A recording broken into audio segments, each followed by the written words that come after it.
আসসালামু আলাইকুম রহমতুল্লাহি ওয়া বারাকাতুহু।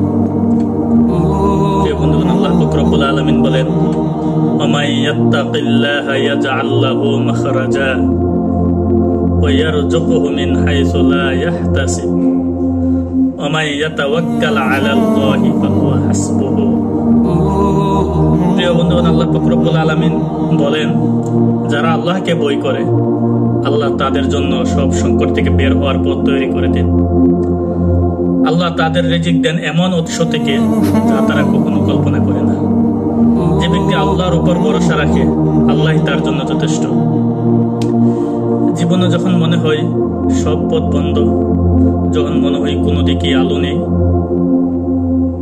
তখন এই আয়াত আমাদেরকে বলে দেয় আল্লাহর উপর ভরসা রাখো। আল্লাহ এমন দরজা খুলে দিবেন যা তুমি চিন্তাও করো।